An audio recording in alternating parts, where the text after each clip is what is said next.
Hi guys! Welcome back for our third method. We are going to use the soap skin in bubble extension. Para mabilis, let's reuse the exact same curved profile lines na ginawa natin sa previous video.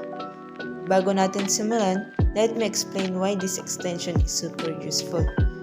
It simulates real physical tension, kaya napaka-organic at natural ang bagsak ng curves niya. To use this, kailangan lang natin i-select lahat ng boundary lines ng profile natin. Then, click the soap skin tool icon. Automatic siyang gagawa ng grid mesh system layout. Dynamic ito so we can type our desired number of divisions depending on how detailed we want the mesh to be. Let's try typing 35, then press enter. Okay. Hit enter again and it will generate the skin like this.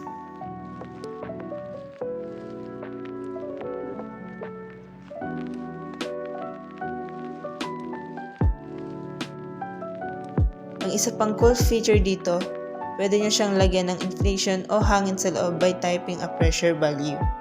But for this specific design, I'll just use the original flat tension layout.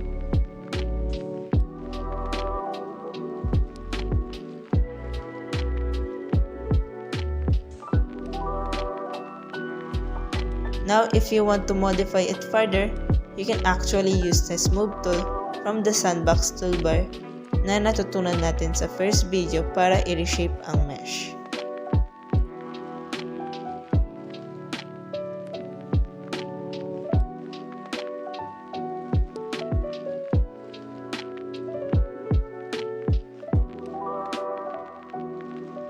Let's apply some thickness to our roof skin.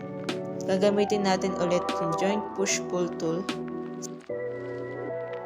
As you can see, dahil medyo complex ang profile shape natin, untidy or medyo hindi pantay ang geometry kapag masyadong makapal ang nilagay nyo. So let's just apply a small amount of thickness.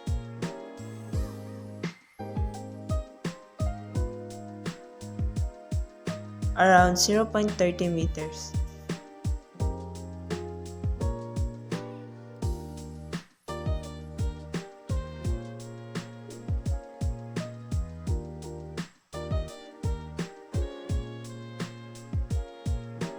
I think okay na tong kapal na to.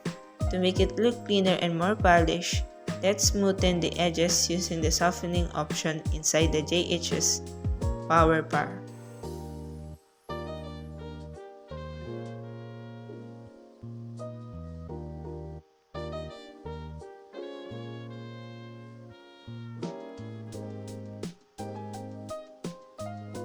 And lastly, para sa structural support frame natin, select the mesh again and run the lines to tube. Let's wait for a few seconds for SketchUp to process the geometry.